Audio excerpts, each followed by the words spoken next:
자, 안녕하세요. 인류 역사상 가장 위대한 여정 푸타로드가 벌써 시작한 지 1년이 됐습니다. 그래서 1년을 끝으로 막을 내리는 게 아니고 인도 편이 끝날 것 같은 그런 느낌이 듭니다. 원래 이게 푸타로드라고 하는 게 부처님의 어떤 불교사의 길을 따라서 이렇게 가는 거고, 지금 2500년부터 지금 1200년까지, 그러니까는 얼마 정도 오는 거예요. 오늘 이제 1200년까지 갈 거거든요. 1200년이 중요한 건 뭐냐면 1203년에 비크라마실라 사원이 파괴되면서 인도 불교가 끝나게 되는 거예요. 그래서 2500년 전부터 치면 글쎄 한 2300년 정도, 아니 그 1300년 정도에 해당하는 기간을 내려온 겁니다. 그리고 그 뒷부분은 훨씬 어떻게 보면 더 빨리 갈 수도 있는, 물론 이제 중국에서 제가 어떻게 가느냐에 따라 달렸겠죠. 그리고 오늘 말씀드릴 부분, 그 다음에 내일 말씀드릴 부분까지는, 다음 시간까지는 굉장히 중요한 얘기예요. 불교가 어떻게 인도에서 사라졌는가. 인도 이 불교가 특징이 뭐냐면, 불교의 가장 큰 특징이 본토에서 사라졌다는 거예요.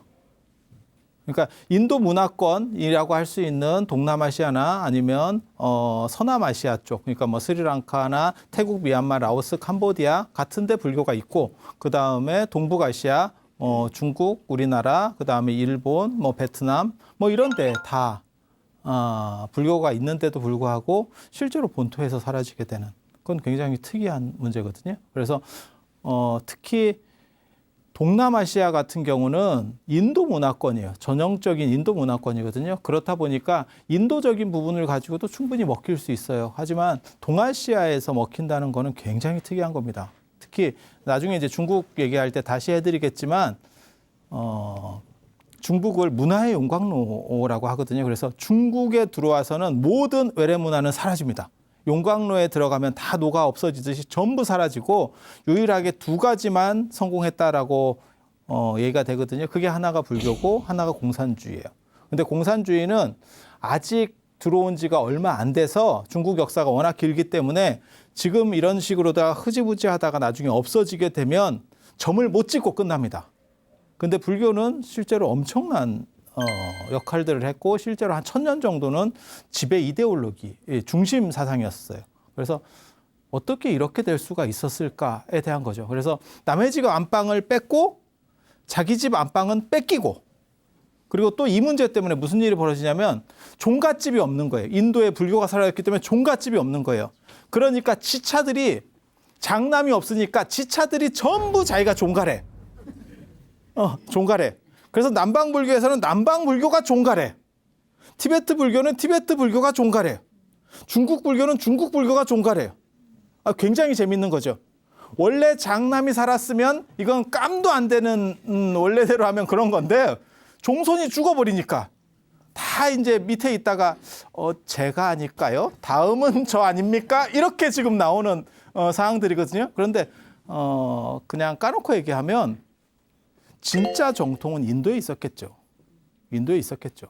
그래서 이분들은 또 왜 이런 주장들을 하게 되는지에 대한 이야기들도 조금씩 해드릴 거예요. 그래서 굉장히 특이한 전환기적인 부분들을 지금 다루게 될 겁니다. 그래서 이와 관련해서 먼저 지금 언급해 드려야 될 게, 왜 힌두교는 사라지지 않고 불교만 사라졌느냐에 대한 것도 얘기를 해야 돼요.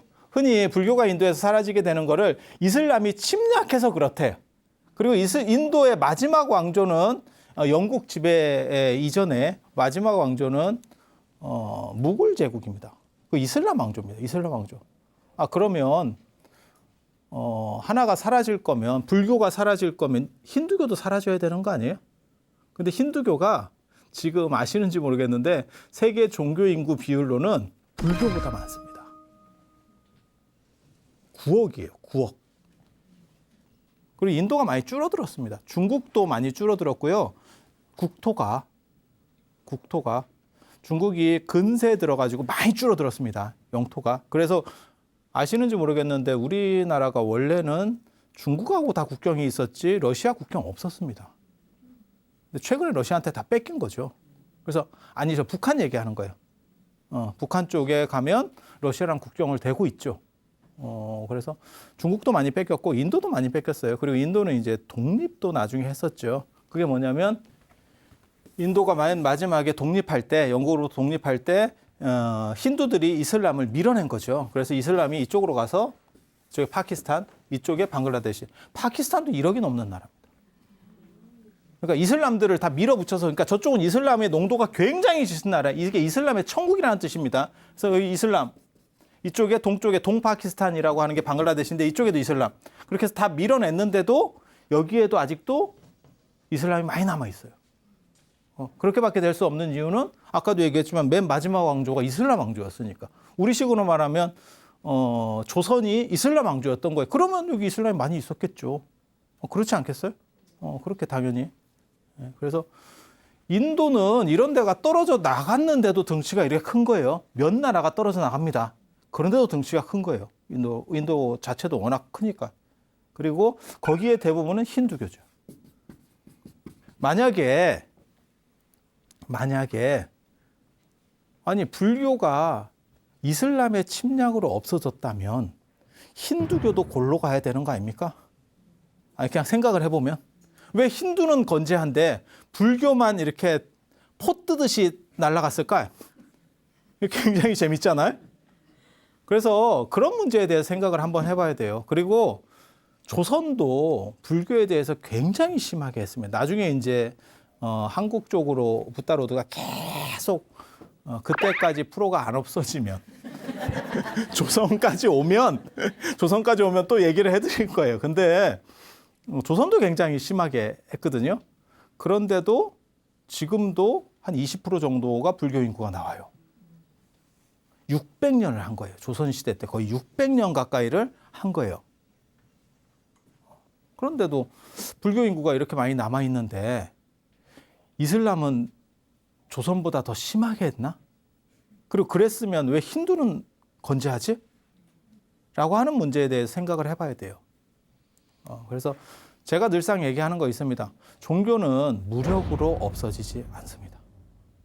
무력으로 없어지지 않습니다. 그렇게 생각하는 건 너무 단순하게 생각하는 거예요. 너무 단순하게 생각하는 거예요.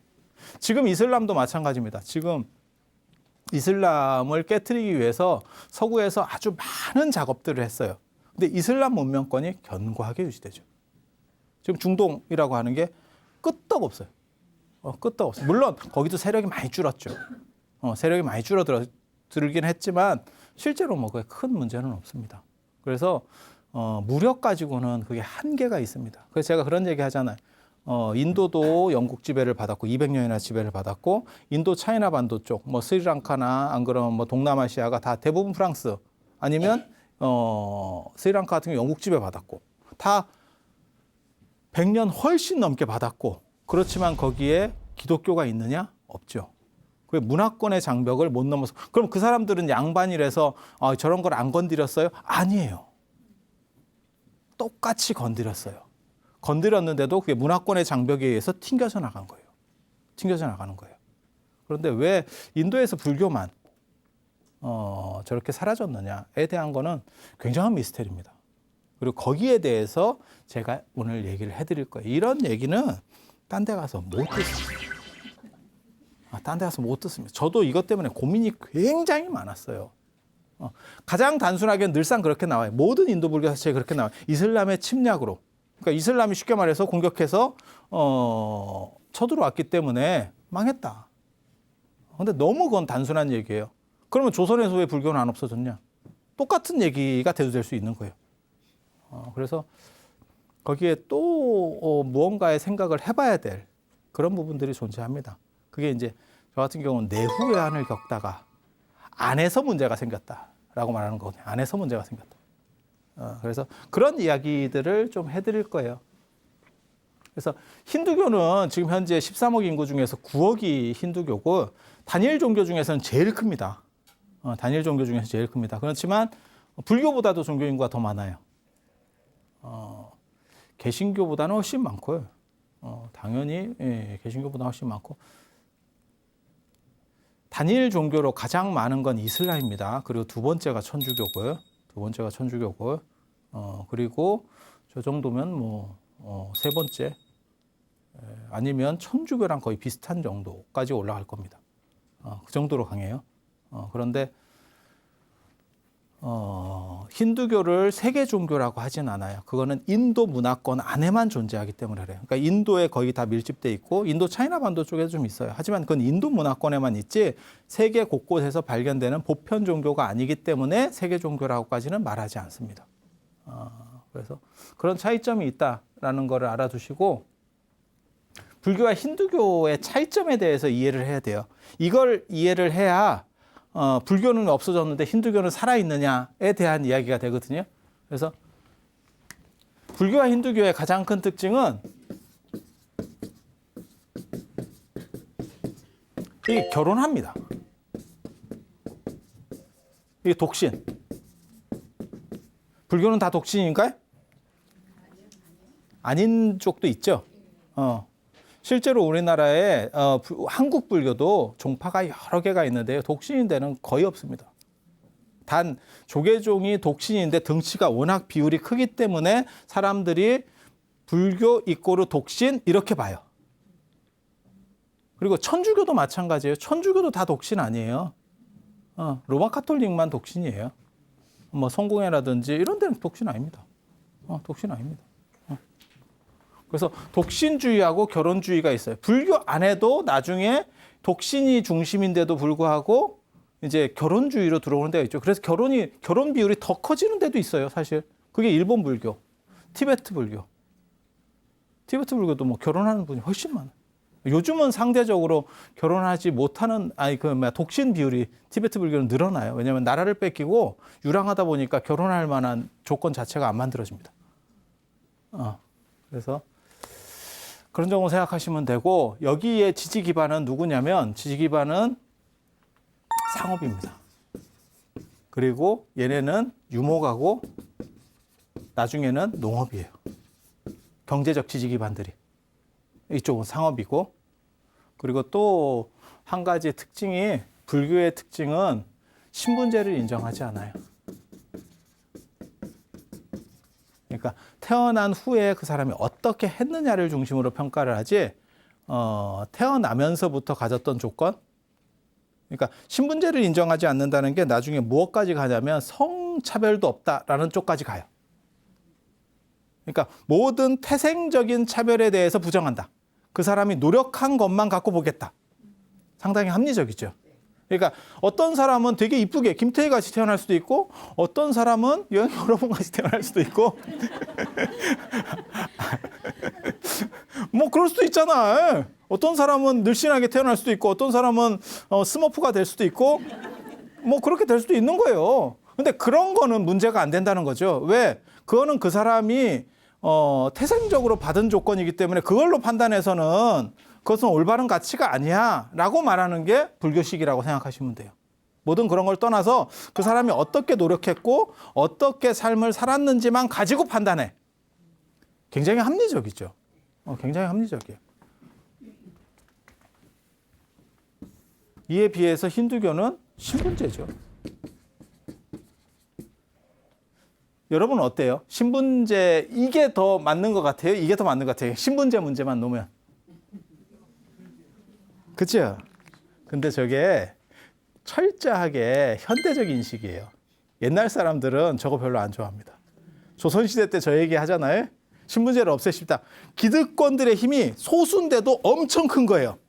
그 사람들이 그거를 용인할 것 같아요? 지금도 비슷해요. 지금은 신분제가 아니지만 자본주의이기 때문에, 아시는지 모르겠지만 자본주의 사회가 지금 거의 종국으로 가면서 어떤 일이 벌어지냐면 빈익빈 부익부가 더 심화되거든요. 그러니까 0.01% 가진 사람이 전체 가진 사람보다 이제 더 많아질 거예요. 점점 그런 식으로 가는 거예요. 시대가. 그래서 있는 사람은 더 많아지고 없는 사람은 그 없는 것도 뺏기는 게 자본주의예요. 결국은 그렇게 돼요. 그러면 그 자본주의를 개혁합시다라고 말하면 될 것 같아요? 쉽지 않죠. 그 가진 사람의 소수인데도 불구하고 엄청난 힘이 있기 때문에 쉽지 않아요. 그래서 이런 걸 꼭 좋아한다고 생각하지 마세요. 이거 합리적인 거는 맞아요. 합리적인 건 맞고 누구나 이걸 인정할 수는 있지만 사람들은 이렇게 판단 안 해요. 대부분 이렇게 판단해요. 여러분도 비슷한 판단을 합니다. 어떤 판단을 하냐면 자식하고 얽혔을 때. 남의 자식이 내 자식보다 공부를 잘해. 그러면 제가 더 좋은 직장에 들어가야 돼? 아니야. 내 자식은 내가 어떻게 해서든지 뭔가를 이렇게 만들려고 노력해. 왜? 내 자식이니까. 그 생각이 있지 않아요? 그게 없으면 맹자식으로 말하면 뭐냐면 중국에도 저런 식으로 얘기한 사람이 있어요. 그냥 평등하게 내 자식과 남의 자식을 똑같이 대하자라고 평등하게. 그걸 묵자가 그런 주장을 했는데 맹자가 뭐라고 비판했냐면 지 자식과 남의 자식도 구분 못하고 지 부모와 남의 부모도 구분 못하는 놈 이렇게 비판했다고. 어떻게 네 부모하고 남의 부모가 똑같냐? 그러니까 이게 보편적으로만 놓고 합리적인 얘기만 하면 이게 100% 맞는데요. 이게 꼭 지지되느냐라고 하는 건 생각해 봐야 되는 문제라. 여러분도 마찬가지예요. 뭐 수능 기도 뭐 이런 거 할 때도 딱 그런 거죠. 거기까지만. 그래서 이런 특징을 가지고 있고 이게 상업이 셀 때는 이쪽이 이쪽보다 경제력이 훨씬 좋습니다. 지금은 뭐 이게 압도적으로 세죠. 지금은 이게 압도적으로 세죠. 상업이라고 하는 게 무역까지 포함하는 상업이라고 보시면 돼요. 그러니까 이게 압도적으로 세죠. 지금은 이게 비교가 되겠어요? 우리나라 같으면 예를 들어서 이거에서 벌어서 정부에서 보존해서 이걸 좀씩 해주는 거잖아요. 현실이 그렇잖아요. 상업 중심이 됐으면 이게 훨씬 강력하긴 강력해요. 그런데 이게 장점은 뭐냐면 이건 안정적이에요. 이거 경기 탑니다. 훅 갑니다. 그리고 사람이 이거 좋아하는 사람이 있고 이거 좋아하는 이거는 상황마다 달라요. 여러분 세대만 해도 이 세대였었어요. 결혼은 무조건 해야 된다. 그리고 결혼 못하고 죽으면 원기가 돼요. 그게 처녀귀신, 총각귀신, 몽달귀신이 총각귀신이잖아요. 근데 여러분이 결혼을 해보시니까 그게 그렇게 하늘 풀 정도로 좋은 거든가요? 여러분이 만약에 그게 너무 좋았으면 자녀분에게 무조건 결혼하라 했을 거야. 근데 우리나라 사람들이 지금 독신 비율이 지금 1인 가구가 3분의 1이거든요. 우리나라 전체 가구 수의 3분의 1이니까 그 1인 가구 때문에 집값이 안 떨어지는 겁니다. 정확하게 말하면 1인 가구가 다 붙어 살아버리면 집값이 폭락할 거예요. 부동산 경기가 폭락할 거예요. 그런데 1인 가구 비율이 늘어나니까. 그리고 선진국화 될수록 혼자서 쓰는 면적 자체가 점점 넓어져요. 그건 여러분이 한번 생각해 보세요. 여러분 어렸을 때는 한 방에 오골오골 살다가 지금은 혼자서 방을 2개씩도 쓰고 아니 그렇게 쓴다니까요. 가만히 생각해 보세요. 그리고 잘 사는 사람일수록 그 공간 면적이 점점 넓어져요. 잘 사는 집일수록 그렇게 돼. 그래서 뭐 옷방이 따로 있고 뭐가 따로 있고 옛날에는 다 하나잖아요. 전체를 하나로 놓고 쓰고 했었잖아요. 그리고 이것만 그렇게 되는 게 아니고 식기나 이런 것도 마찬가지예요. 식기도 하나로 다 먹는 게 문화적으로 떨어지는 거예요. 그래서 비싼 집에 가면 식기가 점점 많죠. 그러니까 포크도 더 많고 야 이걸 어느 순서로 써야 되지? 이제 이렇게 생각할 정도가 되면 그건 비싼 집이에요. 그래서 이게 발전할수록 더 세분하게 분화되는 거예요. 분화되는 거예요. 그래서 이 결혼이라고 하는 게 필수적인 사회도 있고 특히 농업에서는 필수적입니다. 그래서 우리도 무슨 속담이 있었냐면 지 먹을 건 가지고 태어난다. 그리고 이게 농번기에 들면 어린애 손도 빌린다. 뭐 이런 얘기들이 있었어요. 못줄이라도 잡고 뭐 이렇게 하던 그런 시절들이 있었거든요. 근데 지금 상업이 중심이 되면서 뭐가 되냐면 독신이라고 하는 것들이 충분한 지금은 힘을 많이 얻고 있죠. 그리고 여러분도 막상 해보니까 거기에 들어가는 시간도 만만치가 않죠. 그러니까 지금 여러분 자녀분들이 왜 결혼을 안 하냐면 여러 가지 이유들이 있어요. 뭐 경제적인 이유도 있고 한데 그 중에 하나가 뭐냐면 굳이 관계를 안 맺어도 돼야 될 사람까지도 관계를 다 맺어야 되는 게 너무 힘들다는 거예요. 그러니까 여러분에게 얘기하면 여러분 입장에서 얘기하면 시자 들어가는 분들이죠. 그러니까 그 사람들이 괴롭히고 뭘 해서가 아니고 그냥 관계 맺기가 싫대요. 제가 전에 그런 얘기 안 해드렸나요? 저는 그런 배달 어플, 요기요, 뭐 배달의 민족 이런 게 그렇게 성공할 줄 몰랐다고. 그러니까 그 음식 하나만 주문하는 것도 귀찮아요. 모르는 사람과 대화하기도 싫은 거예요. 그 몇십 초밖에 짜장면 2그릇이요. 이게 말하기가 싫은 세상인 거예요. 그래서 거기다가 문자로다가 하는 어플로다가 하는 시절이 된 거예요. 그런데 내가 결혼함으로 인해서 한 사람을 내가 좋아하는데 그 사람과 관련된 이만큼의 사람들을 알아가야 되는 거지.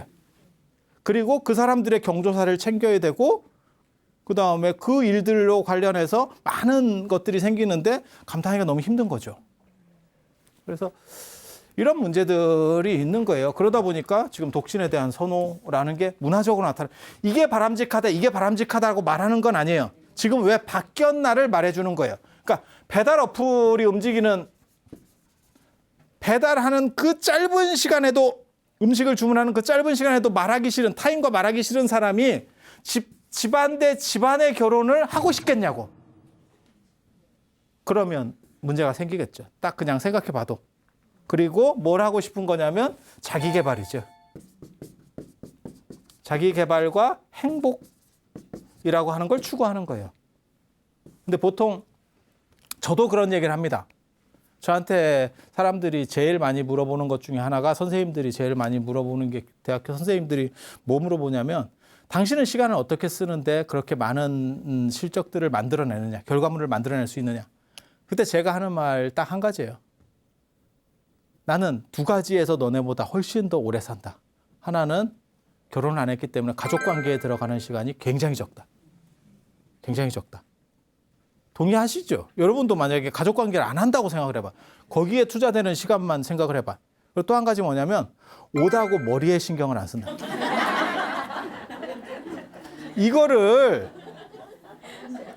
이게 해결이 되면요.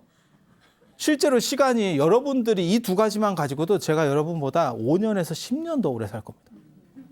아니 진짜. 거기에 여러분들이 쓰는 시간을 총 합치면 이라는 얘기예요. 여자분들은 그 시간이 더 많습니다. 남자분들은 상대적으로 그나마 좀 적고 여자분들이 더 많아요. 그렇게 되는 거예요. 그래서 그렇잖아. 남자는 그냥 옷 입는 것만 해도 남자는 밖에 나가서 이렇게 자다가 5분 전에 일어나도 남자는 나와요. 여자는 나간다고 한 뒤로 1시간 뒤에. 그래 남편이 짜증이 나서 계속 얘기하잖아. 도대체 뭐 하는데? 그럼 입고 나갈 게 없다. 들고 나갈 게 없다. 뭐 이렇게. 뭐 그런 거 있어. 뭐 그렇다 치고 그 얘기 하려는 건 아니니까. 근데 인간에게는 이러한 속성도 있고 이러한 속성도 있는 거예요. 그래서 무슨 속담이 있냐면 결혼하는 사람들에게 무슨 속담이 있냐면 결혼은 해도 후회 안 해도 후회 라고 하는 게 있는 거예요. 해보니까 별일 없다. 옛날에 말하면 그거잖아요. 그 자유당 때 표잖아요. 바꿔봐도 별일 없다. 못 살겠다 바꿔보자. 이건 이쪽. 바꿔봐도 별일 없다. 이 2가지 속성이 인간에게 다 있어요. 여러분도 아마 결혼을 하고 지금 결혼을 하고 수십 년을 사셨어도 이거에 대한 또 속성도 있을 거예요. 그래서 혼자 있고 싶은 것도 있고 자기 개발을 하고 싶은 것도 있고 다 있겠죠. 그래서 인간이 하나는 무조건 이쪽이고 하나는 이쪽이고가 아니고 이게 다 섞여 있어요. 단 이쪽 비율이 많으냐 이쪽 비율이 많으냐인 거죠. 이쪽 비율은 결혼을 해서 관계를 맺기 때문에 당연히 신분 쪽으로 갈 수밖에 없고 이거는 개인 낱낱의 유닛들이에요. 하나하나. 그러다 보니까 능력이 중시될 수밖에 없는 거죠. 그러니까 신분 같은 걸 인정할 필요가 없죠. 이건 혈연이라니까 여기는. 그래서 이러한 종교 전통이 여기에는 이쪽에 천주교가 있는 거고 이쪽에 개신교가 있는 거고 이쪽에 유교가 있는 거고 이렇게 있는 거예요. 그러니까 각각의 속성들이 있는 거예요. 그리고 이 종교 안에서도 자세히 보면 여기서도 결혼 안 하는 쪽이 있고 결혼하는 쪽이 있다시 많겠죠. 불교는 결혼 안 하는 쪽이 이렇게 있으면 결혼 안 하는 쪽이 크고 결혼하는 쪽이 적고 뭐 이렇게 가겠죠. 그래서 100%는 아니에요. 100%는 아니에요.